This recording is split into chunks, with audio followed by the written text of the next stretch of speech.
Jadi saya sangat excited ketika diundang untuk berbicara tentang masalahan dan isu ekspor pas Singapura ya. Ada beberapa hal mungkin tidak terlalu dipahami oleh publik di Indonesia mengenai apa yang sedang terjadi dan bagaimana sebenarnya kepentingan Singapura di dalam hubungan bilateral dengan Indonesia, khususnya di dalam perdagangan pasar ke Singapura.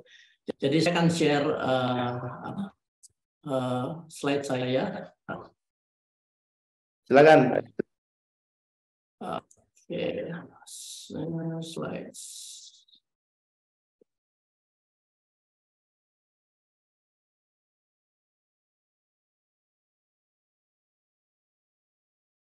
Ini udah kelihatan ya? Ya. Oke, jadi ini sebenarnya slide dadakan yang baru saya buat 15 menit yang lalu. Nah, tapi sebenarnya sudah di kepala gitu ya. Jadi seperti kita tahu, Singapura itu adalah negara yang sangat kecil, tetapi sangat kaya. Ya.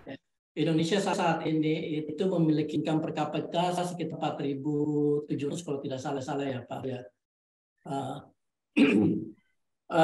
Sementara Singapura kalau kita bandingkan itu income per kapita itu sudah mencapai 65, jadi berkali lipat dari Indonesia dengan jumlah penduduk sekitar 5,7 juta. Tetapi dari 5,7 juta itu sebenarnya penduduk atau warga negara itu cuma 3 juta. Jadi ada sekitar 1 juta penduduk permanen residen dan 1,7 pendatang atau kerja migran dan saya gitu. Saya itu masih paspor Indonesia dan di sini dianggap sebagai migrant worker ya. Branding, Prof.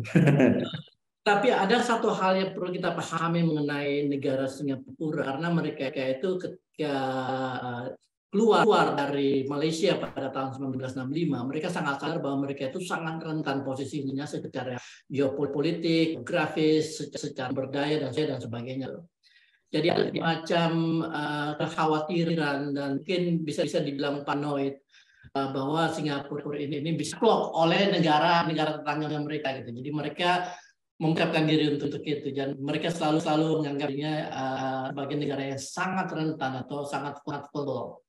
Dan satu-satunya cara untuk bertahan di dalam ideologi negara Singapura adalah Singapura harus terus-menerus berkembang dan tumbuh sebagai negara yang memiliki kemampuan ekonomi yang lebih baik dari negara-negara tetangga.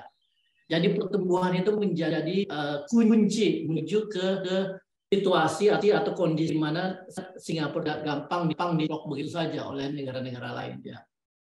Jadi growth itu menjadi semacam strategi bahwa satu-satunya bertahan buat Singapura adalah untuk tumbuh dan tumbuh. Dan konsekuensinya ini jelas banget. Selama 30 tahun setelah merdeka, Singapura tumbuh dengan sangat besar dan akhirnya menjadi negara emerging dan sekarang menjadi negara pusat perdagangan dan institusi dunia.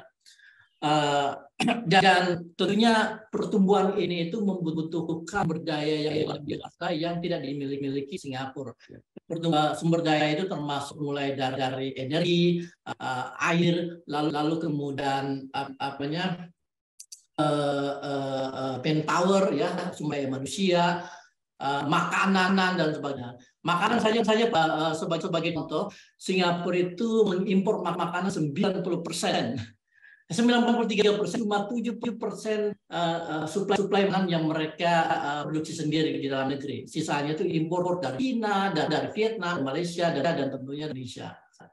Nah, mengimpor sumber daya ini tidak ada masalah buat mereka karena mereka mengelola investasi di mana-mana seluruh dunia. Tetapi ada satu aspek yang sangat sulit untuk diimpor dari luar, yaitu aspek ruang. Jadi ruang ini sesuatu bentuk sumber daya yang mereka butuhkan karena yang namanya pertumbuhan ekonomi itu harus diikuti oleh pertumbuhan ruang. Itu yang terjadi di kota-kota besar atau negara besar seperti Indonesia atau Amerika ya. Ketika satu ekonomi bangun, maka dia akan terus tumbuh secara spasial. Seperti misalnya di Jakarta dia tumbuh menjadi Jabodetabek, lalu kemudian mengambil Bandung dan sebagainya. Nah, Singapura itu tanahnya secuil, jadi tidak berkembang dengan sangat pesat, dan mau tidak mau mereka harus mencari cara untuk terus memperluas ruangan yang mereka miliki, dan salah satu cara yang mereka kembangkan itu adalah dengan melakukan reklamasi. Jadi reklamasi ini adalah salah satu dari 3 strategi penambahan ruang di Singapura. Salah dua yang lain adalah dengan tumbuh ke atas vertikal, lalu kemudian yang lainnya itu adalah tumbuh ke bawah underground, lalu kemudian masih adalah tumbuh horizontal. Nah, kalau lihat memang Singapura itu sudah melakukan reklamasi sejak zaman pemerintahan kolonial yang Inggris, ya. Tapi reklamasi menjadi sangat masif skalanya ketika Singapura merdeka tahun 1965, dan kemudian secara pelan tapi secara pelan mereka melakukan reklamasi di mana. Dan kalau kita lihat itu perubahan lemes yang dilakukan Singapura itu luar biasa ya. Jadi original size of Singapore itu di tahun 60 itu sebesar 581,55 km persegi. Kemudian tahun 2019 menjadi 725,7 km persegi. Dan mereka akan terus tumbuh sampai sekitar tahun 2003, di mana mereka mentargetkan tumbuh sampai 766 km persegi. Nah, inilah peta yang menunjukkan Tapi belum bergeser, Prof, slide-nya, gambarnya. Oke. Ini udah belum? Sorry. Ini masih tampilan pertama, slide pertama. Jadi kalau slide pertama 2019 725, 24% kenaikan. Sorry, saya pecahkan sesuatu yang bentar. Nah ya, ini kelihatan nih sekarang. Udah kelihatan sekarang ya. Oke. Berarti jangan di play tuh, Prof. Ya. Kalau nggak bisa.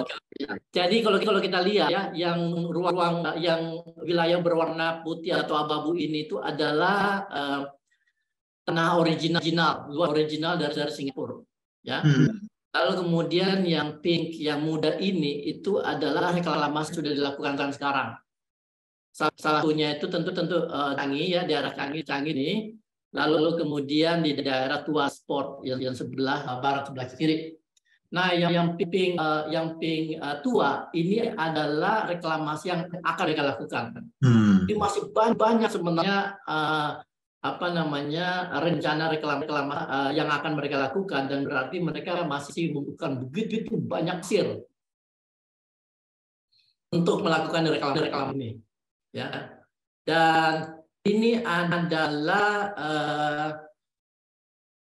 angka yang menunjukkan pertambahan luas Singapura dari tahun 1965 ini ya, mana ya? Dari 1960 di sini ya, sampai 2017. Jadi kita lihat itu skalisnya sangat signifikan ya, ruangannya. Nah, bagaimana mereka melakukan reklamasi? Sebenarnya ada beberapa teknologi yang mereka kembangkan, dan 10 tahun lalu saya sempat terlibat dalam satu proyek pengembangan satu metode penambahan ruang tanpa menggunakan pasir. Waktu itu pemerintah Singapura sangat concern akibat tutupnya ekspor pasir dari Indonesia, impor pasir Indonesia, sehingga mereka mencari cara ya. Dan ada beberapa teknologi mereka kembangkan, tetapi tetap saja yang paling memang adalah melakukan reklamasi dengan menggunakan pasir. Walaupun ada beberapa teknik yang mereka sudah gunakan yang dikembangkan oleh engineer dari di mana penggunaan pasirnya lebih hemat. Nah, setelah Indonesia menutup ekspor pasir, mereka lalu kemudian mencari pasar di negara-negara lain, termasuk Malaysia, Kamboja, Vietnam, lalu kemudian Myanmar dan Cina. Ya, tapi beberapa negara lain ini ternyata mengikuti Indonesia untuk ekspor pasir-pasir ke Singapura. Kenapa? Karena masalah lingkungan muncul setelah mengekspor pasir Singapura. Jadi sekarang itu Singapura cuma mengandalkan pasir dari Myanmar. Jadi mereka harus mencari ke negara yang semakin miskin gitu, ya kan? Kamboja udah tutup, kemudian Vietnam juga udah capek gitu, kemudian apa Malaysia ya. Nah, ini adalah masih pasir yang dipakai oleh Singapura selama 20 tahun terakhir. Itu sebanyak 517 juta ton. Itu berapa pulau tuh habis itu. Ya, dari pasir negara tetangga. Jadi Singapura ini itu bisa dibilang memiliki sifat rakus, ya, rakus terhadap pasir, dan itu diakui oleh pengamat lingkungan dan terus terang oleh orang-orang Singapura juga, bahwa memang ya negara mereka harus terus tumbuh, dan pasir itu adalah semacam sumber daya yang sangat strategis ya, sampai itu menimbun pasir loh di sini. Kalau Indonesia itu kan menimbun minyak, menimbun bensin gitu ya, menimbun solar. Di sini itu yang ditimbun adalah pasir. Jadi misalnya ada satu daerah, teman-teman kalau ke Singapura, ada satu daerah Bedok, ada satu wilayah di Bedok itu yang ditutup sama pagar tinggi. Nah, di dalamnya itu adalah timbunan pasir yang dijadikan bahan cadangan oleh pemerintah Singapura. Jadi kalau misalnya terjadi sesuatu, mereka harus pakai gitu. Lalu kemudian itu terjadi bulan Maret kemarin. Seperti kita ketahui, Pak Jokowi datang, bertemu sama Xi Long itu di Singapura bulan Maret. Dan kemudian Pak Jokowi berdiskusi dengan Pak Xi Long, dan ini adalah kutipan dari kata sambutan dari Pak Lee Hsien Loong, Perdana Menteri Lee Hsien Loong ke pemerintah Indonesia. Jadi di sini saya bacakan ya. Presiden Jokowi and I discussed the Nusantara project at and vision for a green and smart Nusantara. It is a major priority for the president. Menarik tuh. Jadi kan bahwa Pak Jokowi datang untuk ngomongin IKN ya. Lalu kemudian dia bilang bahwa we will encourage Singaporean entrepreneurs and companies to participate in this project. Jadi dijanjikan oleh Perdana Menteri Lee bahwa dia akan dorong perusahaan dan pengusaha di Singapura untuk terlibat dalam proyek IKN gitu. Baik. 2 bulan setelah itu keluarlah namanya.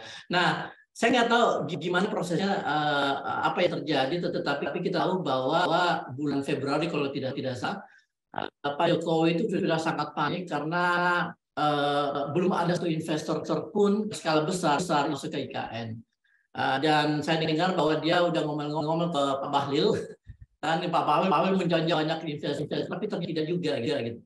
Kita tahu bahwa IKN ini itu sudah berjalan selama 1 tahun, di mana Pak Jokowi itu sudah berusaha mencari investor kemana.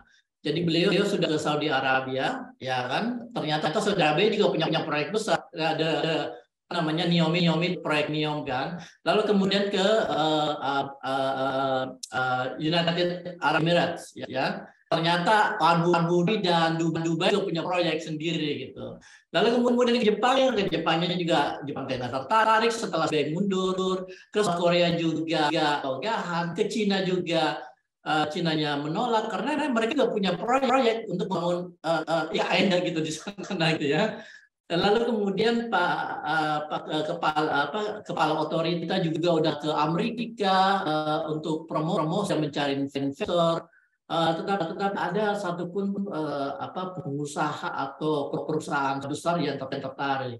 Dan ada Pak Jokowi itu seperti biasa ketika dia panik, dia selalu menunjuk satu orang untuk menyelesaikan masalah-masalah itu. Itu adalah Pak Luhut. Nah, saya nggak tahu apa yang terjadi dan apa yang dilakukan Pak Luhut di balik ini semua. Tetapi kita tahu bahwa dua hal lalu Pak Luhut mendapat hargaan dari pemerintah ya kan, atas jasa beliau, tapi tidak disebutkan secara spesifik terkait dengan perdagangan pasir ini, tetapi memang Pak Luhut sudah berjasa di dalam membangun hubungan bilateral antara Singapura dengan Indonesia gitu. Tapi saya kira ini menjadi satu titik penting melihat permasalahan dan politik ekonomi pasir di Indonesia terkait dengan kepentingan Singapura. Nah, di masalah begini sebenarnya, Pak Jokowi sudah terlanjur membuat keran ekspor pasir keluar, ya, dan itu yang sangat-sangat ditentukan ini adalah Singapura itu sangat senang ya ketika mendengar kabar itu gitu. Nah, saya nggak tahu apa memang ini diminta oleh secara spesifik di dalam pembicaraan off the record ya atau tidak saya nggak tahu. Tapi jelas Singapura sudah menunggu kataan ini gitu. Kenapa? Karena ya mereka akan bisa mendapatkan sumber daya yang mereka sangat butuhkan dengan harga yang relatif murah. Dan di sini lihat sepertinya sisi Indonesia itu berada di bawah, dalam arti Pak Jokowi membutuhkan Singapura lebih dari membutuhkan pagi gitu. Artinya gini, kalau misalnya pemerintah Indonesia memberikan ekspor pasir ini ya tidak apa-apa. Singapura udah selama 20 tahun sudah bertahan gitu tanpa ekspor pasir, tanpa impor pasir Indonesia. Ya, tapi kalau misalnya ini tidak terjadi, Pak Jokowi itu tidak bisa kemana-mana lagi gitu. Singapura adalah satunya negara yang diharapkan akan mau melakukan investasi di IKN, dan ini sudah dilakukan follow up sekitar mungkin seminggu atau 2 minggu yang lalu ketika Pak Dubes Indonesia di Singapura itu membawa rombongan pengusaha Singapura untuk ke IKN dan melihat secara langsung perkembangan proyek IKN di Kalimantan Timur gitu. Tapi ada satu hal yang perlu saya garis bawahi di sini gitu. Apakah perusahaan pengusaha dan investor Singapura itu benar-benar akan masuk ke dalam proyek IKN? Nah, Singapura karakter khusus ya yang harus dipahami gitu ketika mereka melihat satu peluang. Dan saya sendiri agak kurang yakin bahwa apa yang mereka lihat di Kalimantan Timur itu cukup menarik buat mereka untuk mereka lakukan investasi gitu. Karena tidak ada sumber profit yang benar-benar mereka bisa hitung ya untuk melakukan investasi di sana. Belum lagi fakta bahwa jumlah alokasi APBN di dalam proyek IKN itu cuma sampai 20%, karena itu yang diatur oleh undang-undang. Nah, buat pengusaha dan investor Singapura, ini informasi yang saya dapat dari salah satu representasi investor Singapura yang sempat ngobrol sama saya sekitar sebulan yang lalu. Mereka bilang ini, proyek ini kan budgetnya itu sekitar 35 miliar US dollar atau sekitar 466 triliun rupiah. Sementara pemerintah itu cuma chip in sekitar 20%. Nah, melihat itu sebagai bentuk investasi yang sangat bertinggi. Yang punya proyek itu cuma masukin 20%, kita disuruh nutupin 80%. Buat mereka itu terlalu tinggi risikonya. Gitu tuh. Cuma 50% lah, baru mereka mau masuk gitu. Jadi kalau misalnya ruginya sama gitu. Ya. Cuma masuk 20%, gitu 80% susah gitu. Jadi mereka melihat itu, dan mungkin itu jadi alasan kenapa sekarang Pak Jokowi sedang mendorong DPR untuk melakukan perubahan undang IKN kan supaya alokasi dari APBN itu bisa naik sampai 30%. Dan kalau itu terjadi juga tetap aja mereka investor ini masih khawatir gitu. Kita bandingkan kan misalnya dengan proyek NEOM di Saudi Arabia. Itu total investasinya itu sekitar 10.000 triliun. Dan pemerintah Arab Saudi udah menyiapkan sekitar 5.000 triliun untuk itu. Artinya 50% kan sudah diambil oleh mereka. Sementara di IKN itu cuma 20%. Nah, saya akan melihat sesuatu yang ironis di sini gitu. Apa? Karena ekspor pasir sudah dibuka dan Singapura sudah bisa membeli pasir dengan sangat dari Indonesia. Mereka akan membeli pasir sebanyak mungkin dan secepat mungkin ketika ada kesempatan ini, ya kan? Karena seperti mereka juga tahu bahwa ekspor pasir dari ini itu mungkin tidak akan berlangsung lama. Kalau terjadi perubahan politik tahun depan, bisa ditutup lagi gitu. Benar. Bisa ditutup lagi. Tidak harus Anies, mungkin juga kalau misalnya Prabowo ya ada masalah, dia tutup lagi gitu. Kita nggak tahu. Jadi paham banget ketidak politik di Indonesia. Jadi kayaknya sekarang perusahaan Singapura itu udah langsung mengirim purchase order PO ke Indonesia untuk membeli pasir sebanyak mungkin. Gitu. Di sisi lain, pengusaha dan investor Singapura itu masih mikir-mikir masuk ke IKN. Gitu. Jadi ironi, pasirnya udah kita jual, investasi belum tentu datang ke IKN. Gitu. Ya, saya kira Mas.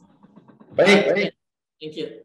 Mas Zulfikar Amir, terima kasih atas paparannya. Ini saya nggak tahu Mas Zulfikar masih ada waktu nggak untuk chit and chat? 10 menit. Ya, ini menarik ya, karena yang disampaikan Mas Zulfikar ini kan pengamat dari Singapura yang kelihatannya cukup menarik yang disampaikan. Ini ada informasi sharing dari IDN in Times bahwa ini beritanya hari Jumat, tetapi di hari Kamis kemarin pihak otorita IKN sudah menaikkan NDA dengan 2 investor Singapura, non-disclosure agreement, bergerak di bidang pengolahan limbah untuk IKN. Ya. PT-nya namanya Power Investment dan PTE Ltd untuk pengolahan limbahnya ya. Di sini tidak disebutkan berapa nilainya, tapi yang jelas pemerintah melakukan paket yang lain investasi ya. Nah, saya ingin tanya, sebenarnya ini berarti sudah ada komitmen. Pertanyaan saya gini. Pemerintah Singapura punya apa istilahnya untuk tanda kutip ya, memaksakah private sector masuk ke IKN, atau sebenarnya private sector ini adalah bagian dari perusahaan pemerintah juga, BUMN pemerintah juga yang kemudian bisa diarahkan untuk masuk ke satu dan seperti IKN ini kan, secara hitungan bisnis kan tadi udah cerita Arab Saudi menolak karena proyeknya juga punya yang sama, Uni Emirat Arab dan sebagainya. Nah, tiba-tiba begitu pasir buka, memang kita tahu 2 NDA masuk dari Singapura. Meskipun kita nggak tahu nominalnya kan, kalau kita bicara 400 triliun kan harapkan misalkan 200 triliun lah Mas. Ini kan bisa jadi kecil nggak sampai segitu. Pandangan Prof. Zulfikar. Oke, saya belum terlalu yakin bahwa itu akan benar-benar terwujud karena NDA itu kan di tahap-tahap awal banget ya. Belum bentuk komitmen bahwa perusahaan itu benar-benar akan membawa uang dan kemudian investasi di IKN gitu. Jadi kalau si NDA itu awal-awal banget, dan kalau kita dengar sebenarnya yang tanda tangan letter of intent atau MO dengan IKN itu udah banyak, udah ratusan gitu, ya kan. Tetapi yang realnya itu belum ada. Nah, pertanyaan Mas Hidayat tadi ini benarnya. Jadi kalau kita lihat struktur politik ekonomi di Singapura ya, 4% GDP dari Singapura, 40% di Singapura itu datang dari perusahaan-perusahaan yang dimiliki oleh pemerintah. Jadi Jadi peran BUMN di Singapura tuh biasa besar, ya. Walaupun ada juga yang mengatakan bahwa kontribusi GDP-nya itu bisa lebih besar dari itu, bahkan sampai 60%, kita nggak tahu. Karena perusahaan Singapura, perusahaan pemerintah Singapura, BUMN Singapura itu beranak pinak mana-mana gitu, ya kan. Tetapi seluruh perusahaan yang dimiliki oleh Singapura, baik secara parsial maupun secara keseluruhan, itu berinduk pada satu perusahaan, nah Temasek Holdings. Ya, Temasek Holdings ini itu adalah perusahaan yang mengelola aset sebesar 7.300 triliun rupiah. Ini sovereign fund, SWF. Betul. Nah, adalah salah satu. Jadi sebenarnya ada dua perusahaan. Satu namanya Government of Singapore Investment Company, GIC. Satu lagi Temasek Holdings, ya. Tapi yang besar ini Temasek Holdings, mana dia tadinya dipimpin oleh istri di Perdana Menteri Lee Hsien Loong, Madam Ho Ching. Ya. Nah, beberapa hari yang lalu Pak Jokowi datang lagi ke Singapura, ya, dan kemudian ngobrol, ya, dan kemudian presentasi di depan pengusaha, bos besar Pasek. Mau tunjukin video. Jadi dari video ini kita bisa lihat apa yang sebenarnya terjadi. Ya, bentar Mas ya. Ini videonya cuma 2 menit. Kelihatan nggak, Mas? Ya, kelihatan. Excellency Chairman Temasek Holdings, Mr. Lim Boon Heng, Excellency Executive Director and CEO, Mr. Dylan Pillai, everything will be fine. No need to worry. Your investment in Indonesia will continue to be safe, and also the continuity of Nusantara Capital Cities development. I know housing prices here have risen very high. Maybe living in Nusantara can become an option. Nah, ini Ho Ching, istrinya Perdana Menteri. There is question about minimum population level. Don't worry. Indonesia has the world's 4th largest population. It will not be difficult to populate a world-class city. There is another question about incentive. Isilah. Don't worry. We have prepared fiscal incentives, tax holiday,